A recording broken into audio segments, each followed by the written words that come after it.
علیہ اہل بیت الطیبین الطاہرین المعصومین المکرمین ولعنۃ اللہ دائمۃ الباقیۃ علی اعدائہم وقتلتہم اجمعین من العام الی قیام یوم الدین اما بعد فقد قال اللہ تبارک و تعالی فی کتابہ المجید والفرقان الحمید بسم اللہ الرحمن الرحیم یا ایھا الذین آمنوا اطیعوا اللہ واطیعوا الرسول واولی الامر منکم، اے صاحبان ایمان اطاعت کرو اللہ کی، اطاعت کرو رسول کی اور صاحبان امر کی۔ تمام حمد و ثنا، تمام تعریف اس پروردگار کے لیے ہے کہ جس نے ہم کو بہترین اشرف مخلوق بنایا، عقل جیسی نعمت دی، اچھی اور بری چیز ہمارے نفس میں، ہمارے فطرت میں ڈال دی اور ہم کو آزاد چھوڑا تاکہ ہم اچھائیوں کو اپنائیں اور برائیوں سے پرہیز کریں۔ اچھائیوں کا اجر دینے کے لیے اس نے وعدہ کیا ہے اور برائیوں پر عذاب دینے کا۔ اب یہاں پر ہم کو مجبور نہیں رکھا ہے، بلکہ اللہ نے ہم کو اتنا سمجھنے کی طاقت بھی دی ہے اور ساتھ ساتھ اس کا ہم اس لیے شکر ادا کرتے ہیں کہ اس نے فطرت میں اچھا برا دینے کے باوجود دنیا میں ہم کو ہادی بھیجے کہ وہ ہماری ہدایت کریں۔ دنیا میں جو آتے ہیں ہادی، اللہ کی معرفت نہیں دیتے ہیں بلکہ اللہ کی معرفت کو یاد کرواتے ہیں۔ جیسے کہ لوہے پہ زنگ ہو جاتا ہے تو اس کو ہم کو صاف کرنا پڑتا ہے، اسی طرح انسان جب دنیا میں آتا ہے تو پچھلی دنیا کی باتیں بھول جاتا ہے اس دنیا کی رنگینی میں، یا ماحول یا پرورش یا گھرانہ یا لوگوں کی دوستی۔ بہرحال دنیا میں آنے کے بعد ہم پچھلی دنیا کی بات بھول جاتے ہیں۔ وہ چیز ہمارے لیے رکھی پروردگار نے 1,24,000 انبیاء علیہ السلام کو ہدایت کے لیے بھیجا، ہر زمانے میں ہر لوگوں کے درمیان۔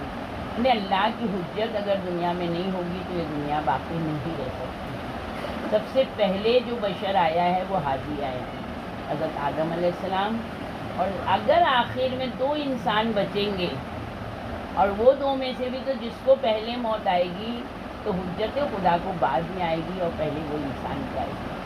یعنی اللہ کی حجت ایک پل کو بھی زمین سے خالی نہیں رہ سکتی ہے۔ یعنی اللہ نے اپنے وعدے کو پورا کیا۔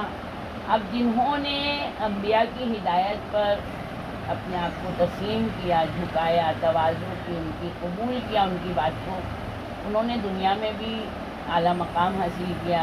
اللہ نے ان کے لیے آخرت میں نجات رکھی، بہترین درجات رکھے ہیں۔ یعنی ہم لوگ اگر جب مطالعہ کرتے ہیں تو الگ الگ چیزوں کے الگ الگ ثواب ہوتے ہیں۔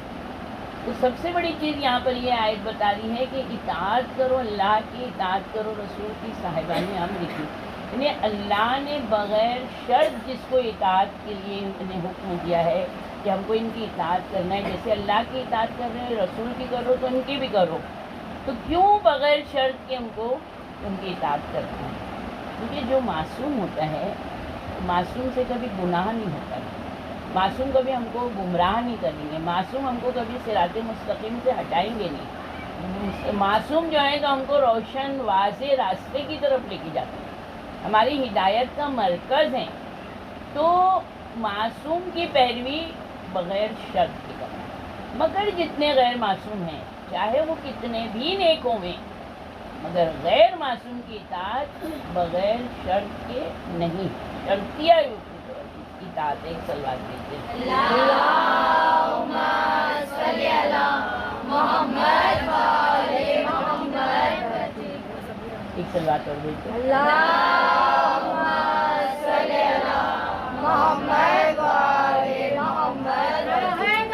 یا علی یا علی یا علی یا علی یا علی یا علی یا علی یا علی مدد حق حیدری زندہ باد زندہ باد زندہ باد مرد آباد مرد آباد مرد آباد۔ لعنت بے شمار لعنت، لعنت بے شمار لعنت۔ اللہم صلی علی محمد و آل محمد۔ اگر ہم نے دنیا میں کسی پر بہت زیادہ بھروسہ کیا، اعتماد کیا، تو یقیناً ہم کو اس کی سزا بھگتنا پڑتی ہے، کیونکہ ہم کسی کی نیت سے واقف نہیں ہیں۔ آج اس کا ہمارے سے بہت اچھے تعلقات نہیں ہیں، تھوڑی دیر میں ہمارے سے تعلقات بگڑ سکتے ہیں، ہم کو نہیں پتہ ہے وہ ہمارے ساتھ کیا کرنے والا ہے۔ بہت سے تاریخی واقعات ہیں۔ چھوٹے امام جعفر صادق علیہ السلام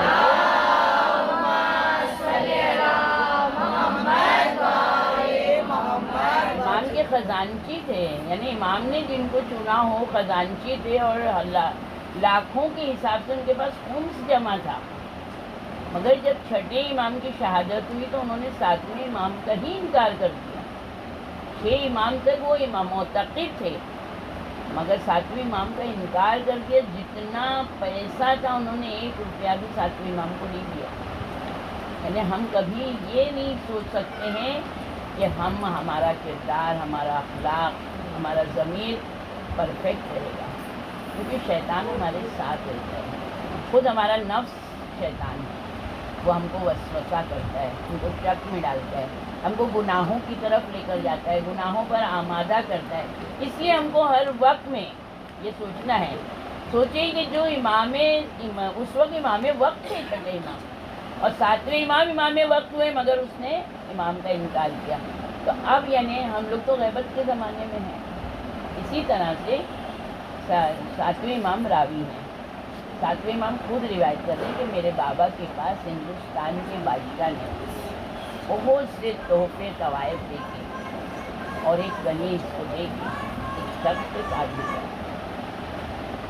میں اپنے بابا کے ساتھ بیٹھا ہوا ہوں تو دروازے پہ بہت شور ہوا۔ جب دروازے پہ شور ہوا تو بابا نے کہا جاؤ دیکھو کیا ہے۔ امام کہتے میں جب گیا تو اس نے بتایا میں ہندوستان سے آیا ہوں۔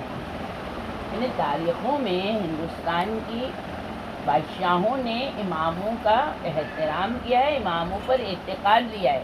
اس لیے آج الحمدللہ ہندو جو ہیں آج ہندوستان کے، وہ امام حسین علیہ السلام کی عزاداری میں حصہ لیتے ہیں۔ یہ بھی ان کی نجات کا ذریعہ ہو سکتا ہے وہ حصہ لیتے ہیں، آخر میں وہ جو ہیں تو ایمان لے آئیں، کیونکہ جب امام حسین کی عزاداری انسان دل سے کرتا ہے، خلوص سے کرتا ہے، تو امام کا دشمن بھی دوست بن جاتا ہے، تو ہو سکتا ہے کہ وہ ہدایت پا جائیں۔ بہرحال امام نے جا کے بتایا کہ بابا اس طرح سے ہندوستان کا شخص آیا، ویسے اس طرح سے، تو امام نے سر جھکا دیا۔ چھٹے امام نے سر جھکایا، پھر سر اٹھا کے کہتے ہیں بہت جلدی ابھی معلوم ہو جائے گا۔ امام نے کہا جاؤ اس سے خط کی تحریر دو، اس کو اندر لے کر آؤ۔ وہ اندر آیا سامان کے ساتھ میں، تو امام کو اس نے خط دیا کہ یہ بادشاہ نے خط دیا ہے آپ کو، اور یہ اس طرح سے تحفے کا ہے۔ ہمارے امام کو کسی تحفے کی ضرورت نہیں ہے۔ امام نے ساتویں امام سے کہا کہ خط پڑھو۔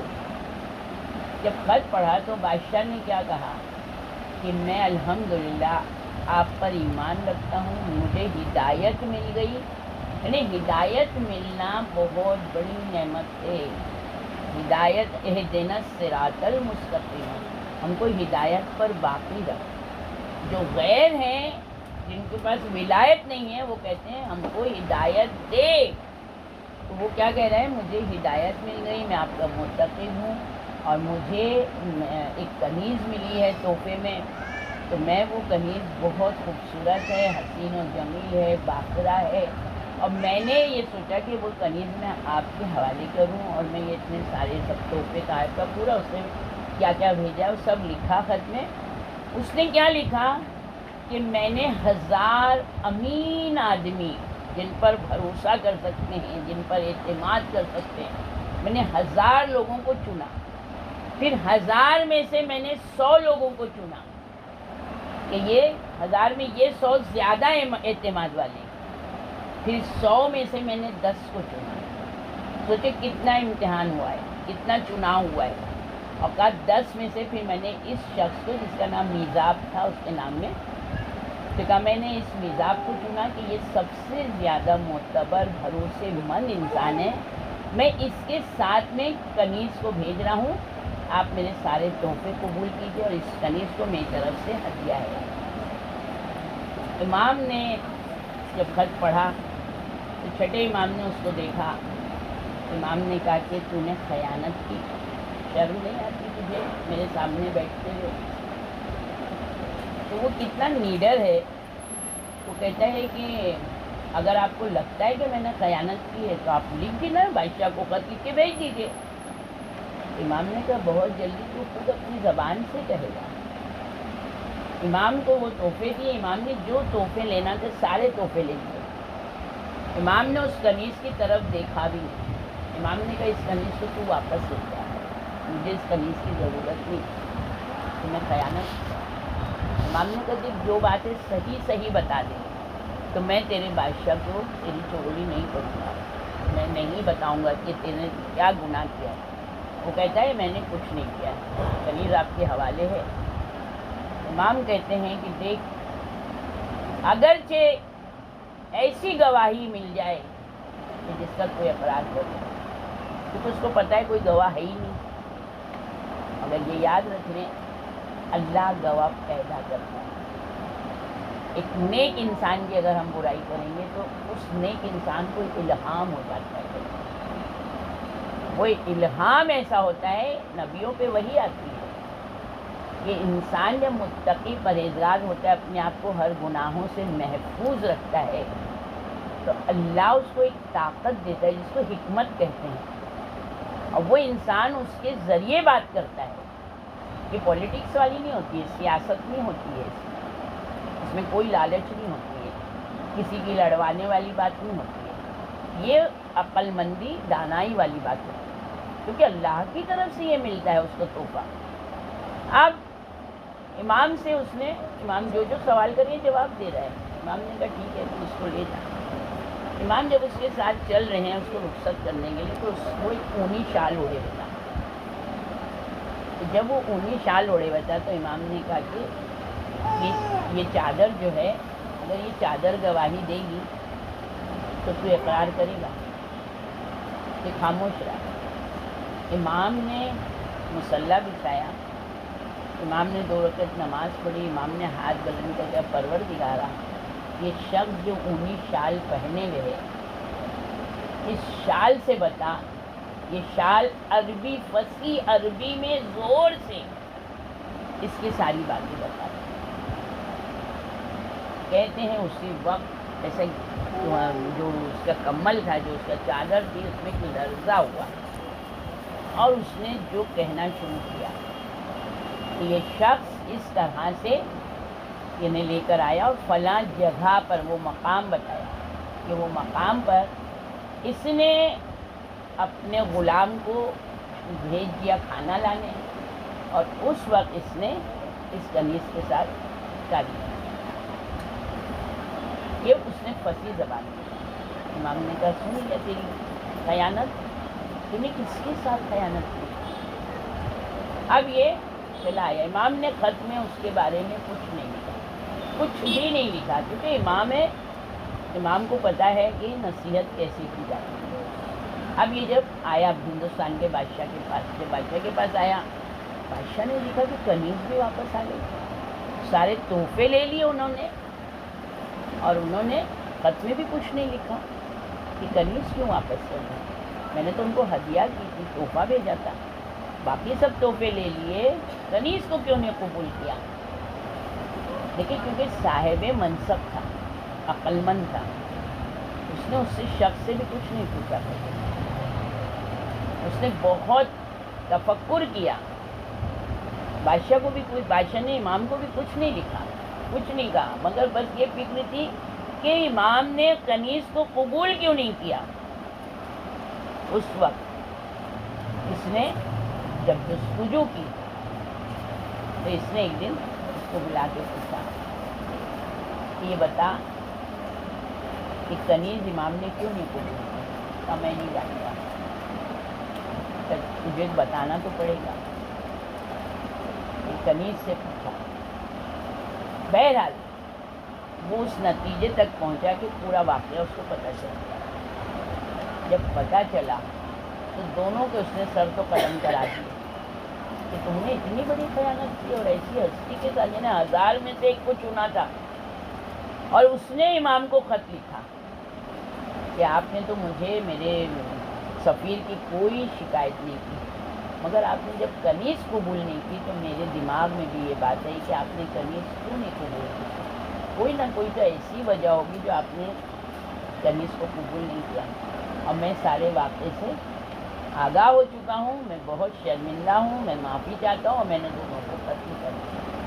دیکھیں، ہم ہزار کیا لاکھ آدمی میں سے بھی لوگوں کو کا چناؤ کریں کہ یہ بہت بھروسے والا آدمی ہے، مگر کبھی غیر معصوم بھروسے کے لائق ہے ہی نہیں۔ آج ہمارے پہ بھروسہ ہم کر لیں گے، ہم اپنی ذات پہ بھروسہ نہیں کر سکتے۔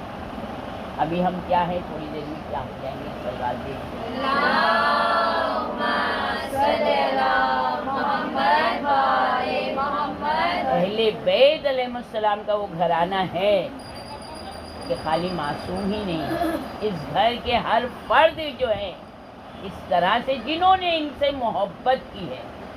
دیکھیں، چھٹے امام کے بیٹے تھے عبداللہ افتح، انہوں نے بھی ساتویں امام کے مد مقابل میں خود امامت کا دعویٰ کیا تھا، یعنی یہ بھی نہیں امین رہے۔ یعنی ضروری نہیں ہے کہ امام کی ہر اولاد، چھٹے امام کے بعد زمانہ بہت پرآشوب ہو گیا تھا، بہت ہی زیادہ ہو گیا تھا، مگر اس پرآشوب زمانے میں ہم دیکھتے ہیں کہ بی بی شتیقہ عورت تھی۔ ہم لوگوں کو تاریخ کا مطالعہ کرنا ہے، اسلامی تاریخ کا مطالعہ کرنا ہے تو عورت کی شخصیت پڑھیں، عورت کو کیا کرنا چاہیے، عورت کا کیا کردار ہوتا ہے، عورت کا ضمیر کیسا ہونا چاہیے، عورت کا رہنا سہنا کیسا ہونا چاہیے۔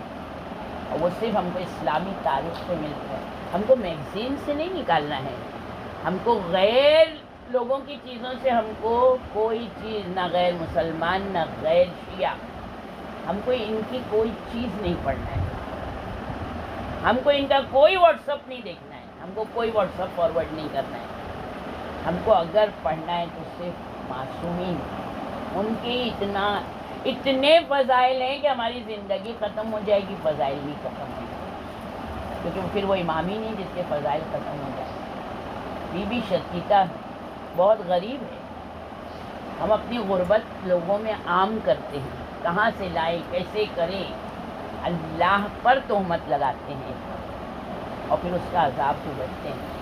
اللہ کیا کہتے ہیں، تم نے اگر میرے علاوہ کسی سے مانگا تو میں تم کو اسی کے حوالے کر دوں گا، اور وہ تم کو ذلیل کرے گا، تمہارا حق پورا بھی نہیں کرے گا۔ اگر ہم کو بھروسہ کرنا ہے تو صرف اللہ پر، کیونکہ اللہ ہے ہمارا رازق، اللہ ہے ہمارا خالق، اللہ ہی وہ ہے جو ہمارے حق میں فیصلہ کرنے والا ہے۔ بی بی شتیقہ، جس وقت شہر کے لوگوں نے ایک شخص کو امین بنا کر بھیجا، اس نے کہا بھائی بہت مشکل ہے چھٹے امام تک پہنچنا۔ چھٹے امام، اس لوگوں نے کہا تم یہ نشانی لے کے جاؤ، اور اس طرح سے امام کو رات میں سامان دینا، اور ایک پلندہ خط کا دے دیا۔ کچھ کے خط لکھے ہوئے تھے اور کچھ خالی دیے تھے، کہا اگر امام ہوں گے تو امام اس پہ ہم جواب دیں گے اور ہمارا نام لکھ کے دیں گے۔ رات کو دینا اور صبح جانا لینے کے لیے۔ ایسے لوگوں نے امام کو پہچانا ہے، معرفت کی ہے۔ اب یہ جب گئے تو یہ پریشان ہے، مدینے میں حالات خراب ہو گئے۔ یہ جب مسجد نبوی میں گئے تو دیکھا ابو حمزہ صومالی بیٹھے، یہ بڑے پریشان ہیں کہ چھٹے امام کہاں ملیں گے، کا امام کو شہادت دی۔ تو پھر اس وقت کون ہے ہمارے وقت کا امام؟ میں کچھ سامان لایا ہوں، تو انہوں نے نشاندہی کی۔ اب جب یہ باہر آئے تو ان کو لوگوں نے، انہوں نے نشاندہی ابو حمزہ صومالی نے صحیح کی تھی، مگر کسی نے کہا یہ دروازے سے چلو، یہ بھی چھٹے امام کے بیٹے ہیں۔ وہ عبداللہ افتح کے پاس گئے، ان سے 2-4 سوال کیے، سمجھ میں آ گیا یہ امام نہیں ہے۔ بہرحال یہ نکلے، تو یہاں سے جب یہ چل رہے تھے تو یہ بہت دینار اور درہم، بڑے بڑے کپڑوں کے گٹھر، یہ سب لے کے چلے تھے۔ اس میں سے بی بی شتیقہ آئی تھی، انہوں نے 1 درہم دیا تھا، اور انہوں نے اپنے ہاتھ سے ایک چادر کا یعنی کپڑا بنایا تھا، سوٹ کاٹ کے، تو اس کا 5واں حصہ دیا تھا۔ کہ اللہ کا حق دینے میں مجھے کوئی شرم نہیں، چاہے وہ کتنا معمولی کیوں نہ ہو، کہ یہ میرے امام کو دینا ہے۔ وہ انہوں نے لپیٹ کے بڑے بڑے گٹھروں کے بیچ میں سے ڈال دیا تھا، اور 1 درہم انہوں نے کوئی کیر نہیں۔ جب یہ پریشان تھے تو امام کا غلام ان کو بلا کے لے کے گیا۔ امام نے جب دیکھا تو امام نے کہا کیوں پریشان ہو، تمہارا امام تمہارے سامنے ہے، اور دیکھو جو تم نے رات میں خط کیے دیکھ لو، میں نے مہر بھی نہیں کھولی اور سارے جواب لکھے۔ انہوں نے ساری نشانیاں دیکھی۔ امام کہتے ہیں مگر سب سے پہلے مجھے بی بی شقیقہ کا درہم دو اور اس کا کپڑا دو۔ ہمارا امام چھوٹی سی بھی اگر ہم نے خلوص کے ساتھ ان کی خدمت کی ہے تو کریم امام کریموں کا کریم ہے۔ ہمارا امام اتنا مہربان ہے، کہتے ہیں شقیقہ کا، وہ کہتے ہیں ہاں مولا رکھا ہوا تھا، پہلے مجھے وہ امام نے درہم لیا، جو بی بی شقیقہ نے کپڑا دیا تھا، کپڑا لے کے امام نے آنکھوں سے لگایا، اور بی بی شقیقہ کے لیے امام نے کفن دیا اور 40 درہم دیے۔ کا شقیقہ سے کہنا کہ اب تمہاری زندگی صرف 19 دن کی ہے، اس میں سے 14 درہم خرچ کرنا، باقی تمہارے کفن دفن میں کام آئیں گے۔ اور شقیقہ سے کہنا کہ جو تم نے کپڑا دیا ہے وہ میں نے اپنے کفن کے لیے رکھا، اور اپنے کفن کا ٹکڑا میں تم کو دیا، اور میں تمہاری نماز جنازہ آ کے پڑھوں۔ کتنا دیا بی بی شقیقہ نے؟ ایک چھوٹا سا ٹکڑا، مگر خلوص سے دیا۔ اور امام نے کہا، شقیقہ نے جملہ کہا تھا کہ تھوڑا سا بھی دینا اللہ کے لیے حق ہے میرا دینا، مجھے شرم نہیں آتی۔ واقعی اس کے پاس جو تھا اس نے دیا۔ اپنے امام چاہتے ہیں کہ جو حق ہے ہم وہ حق ادا کریں۔ حق کی ادائیگی کا سوال ہوگا حشر میں۔ آدمی جنت میں نہیں جا سکتا ہے، جنت ایسی ویسی چیز نہیں ہے۔ اگر ہم شوہر کی اطاعت میں، شوہر کے نکاح میں ہیں، اور اگر ہم اس سے ناراض ہیں تو ہماری کوئی عبادت نہیں قبول، کوئی عبادت قبول نہیں۔ اگر یہاں پر مردوں کے بھی بہت حقوق ہیں، وہ مرد لوگ مردوں کی مجلس میں مردوں کو سنانا ہے۔ اگر مرد اپنی بیوی کے ساتھ میں اچھا سلوک نہیں کرتا ہے تو اتنا فشار قبر ہوگا، اتنا فشار قبر ہوگا کہ اس کی زندگی نہ وہ مرے گا نہ وہ زندہ رہے گا، اتنا فشار ہوگا۔ تو ہر ایک چیز کی اللہ نے ایک چیز رکھی ہے، کیونکہ آج جناب زینب سلام اللہ علیہا کی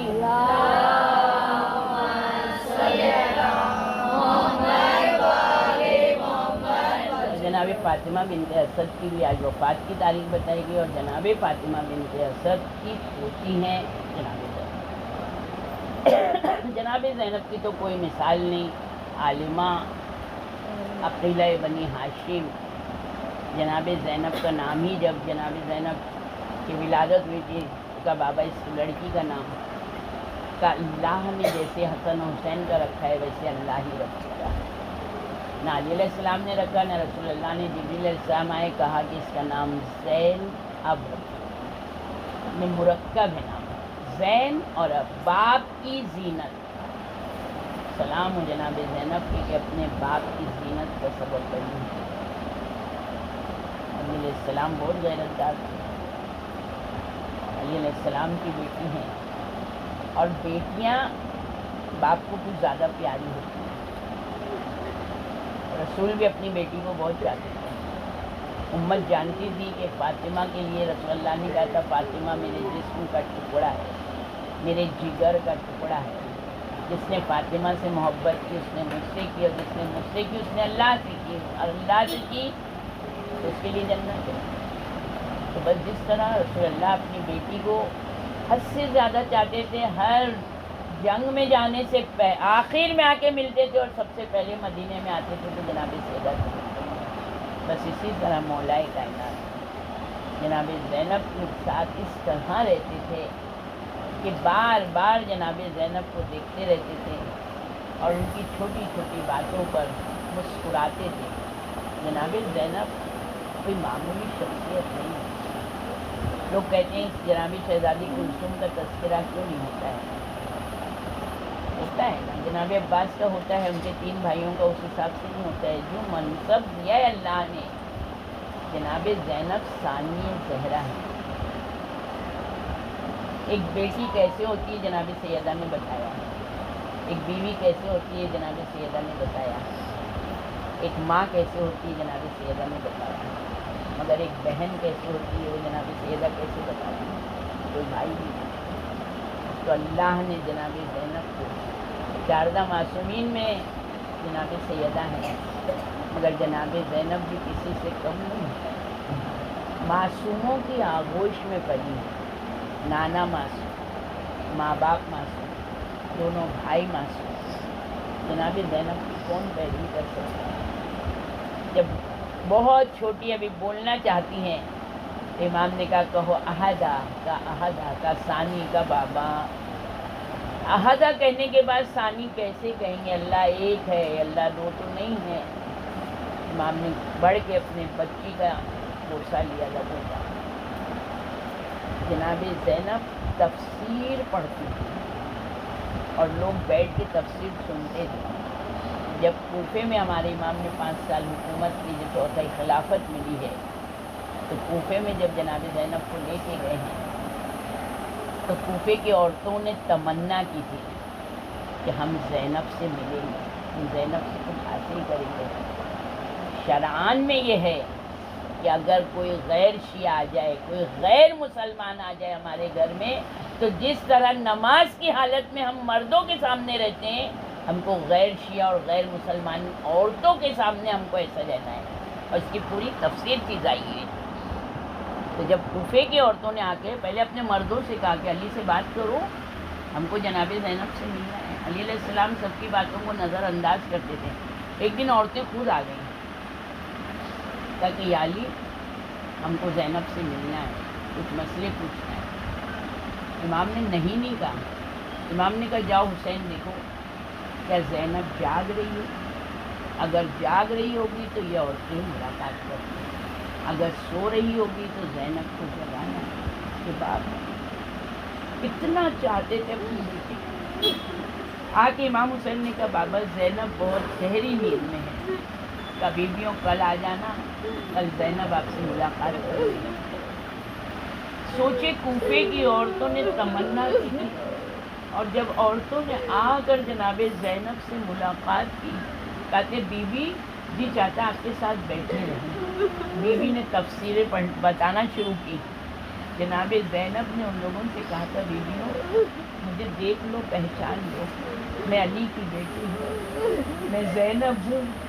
کل جب میں تمہارے شہر میں آؤں گی تو پہچان لینا مجھے.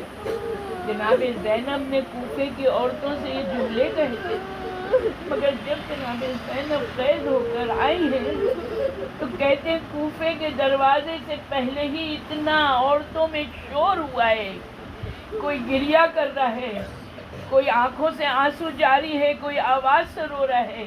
آ کے کہتے ہیں آپ کے بزرگ ہمارے بزرگوں سے اچھے, آپ کے جوان ہمارے جوانوں سے اچھے, آپ کی عورتیں ہماری عورتوں سے اچھی. اس وقت کہتے ہیں جناب زینب نے کہا خاموش ہو جاؤ.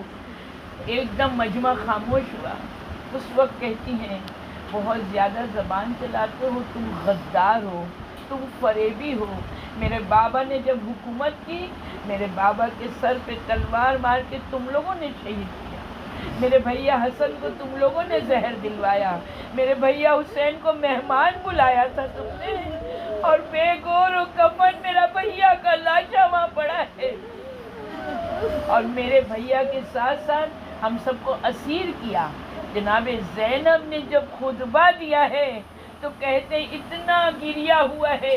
ہر کوفے کی عورتیں جو ہیں, بی بی کہتی قیامت تک کے لیے تمہاری نصیبوں میں رونا ہے, تم کو کبھی خوشی نصیب نہیں ہوگی. یہ وہ زینب ہے جو کبھی اپنے گھر کی دہلیز دن کے اجالے میں نہیں لانگی ہے. جس وقت 28 رجب کو امام نے کہا کہ سواریوں پہ سوار ہو جائیں, جس وقت سواریوں پہ سوار ہو رہے ہیں ایک مرتبہ زینب تیار ہوئیں. آ کے جب امام حسین کہتے ہیں زینب سواریاں تیار ہیں, کہا بسم اللہ بھیا میں بھی تیار ہوں. کہا زینب سوچ لے. کہا بھیا زینب آپ کے بغیر مر جائے گی. بھیا اماں بھی نہیں ہے, میں آپ کو تنہا نہیں جانے دوں گی. ادھر آپ گئے ادھر زینب کی میت جائے گی. بہت چاہتی ہے چاہنے والی بہن نے, اسلام کے لیے قربانی دی ہے زینب نے. اتنا ایسا عظیم بھائی جناب زینب نے قربان کیا اسلام کے لیے. ایک مرتبہ تیار جب ہو گئی کہ عباس زینب کو سوار کرنا ہے.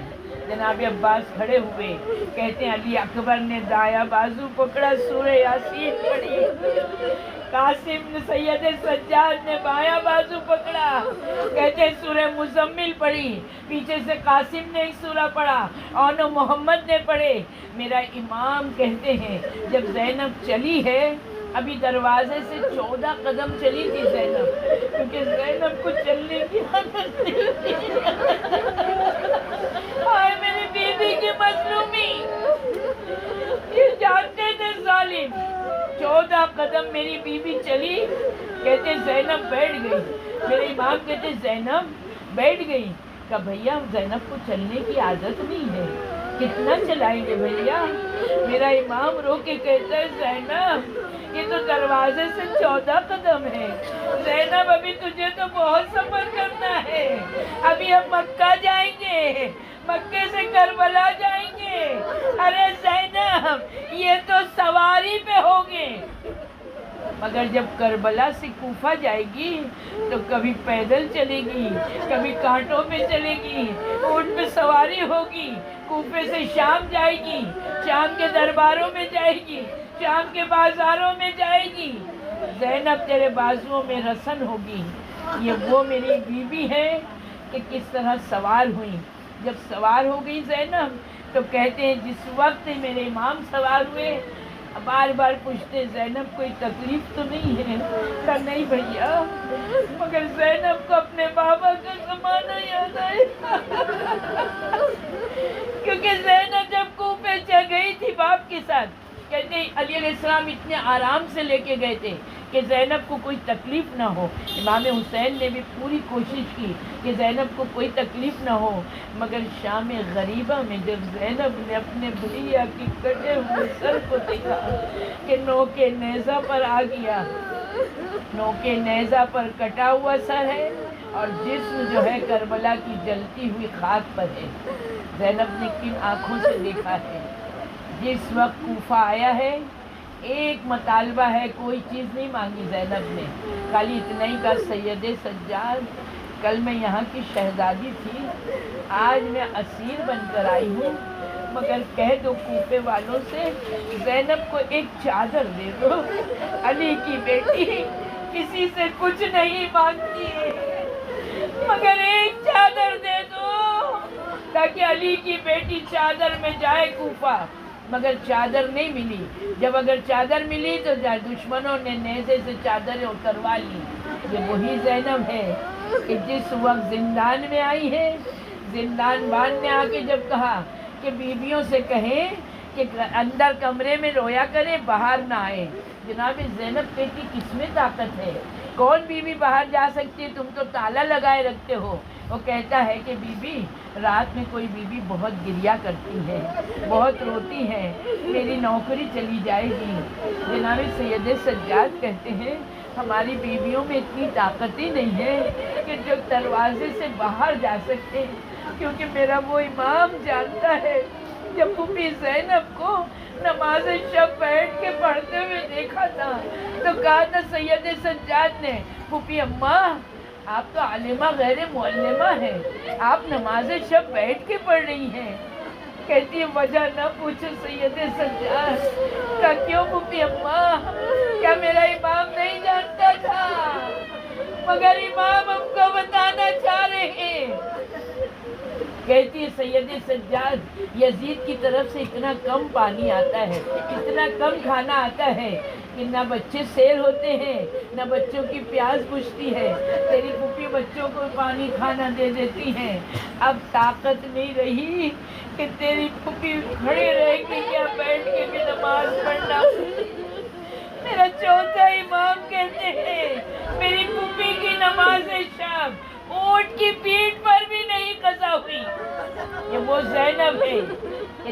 زندان باندھنے کا کوئی عورت میں طاقت نہیں، کہ اگر آج رات آواز آئے گی تو مجھے بتا دینا۔ اب جب رات میں بی بی کا آواز آئی، گریا ہوا، کوئی بی بی بیٹھی ہوئی ہے، آ کے کہتا ہے دیکھیے چلیے سید سجاد۔ جناب زینب ساتھ ساتھ گئیں، کیا دیکھا ایک بی بی نقاب پوش بیٹھی ہیں، واہ حسینہ، واہ مظلومہ، واہ آتشا، آواز بلند ہے۔ جناب زینب جو قریب گئی، ماں کی خوشبو دیکھی۔ بیٹی میں جب کوئی ظلم ہوتا ہے کسی سے نہیں کرتی، یہاں تک کہ باپ سے بھی نہیں کرتی، مگر جب ماں دکھائی دیتی ہے، ماں کے سینے پہ سر رکھ کے بیٹی ہر شکایت بتاتی ہے، آئے اماں، آپ آئی ہے، اماں بڑا گھر اٹھ گیا، اماں ہم قیدی بنائے گئے۔ ماں سے ساری باتیں کی، کہ زینب تیری ماں زندان کے باہر، تو زندان میں، آج وہی بی بی کا تابوت جو حسین کی عزادار، جس نے تمنا کی تھی کہ حسین کی عزاداری ہو۔ ہم جو جاتے ہیں چہلم کرنے، کس لیے کہ جب زینب آئی ہے شام سے واپس، ایک جذبہ تھا میرے بھیا کا چہلم کروں گی، وہی جذبے ہم کو لے کے جاتے ہیں کربلا بھی، اللہ کے فرش پر بھی۔ آئے زینب، آپ کے بھیا کی عزاداری۔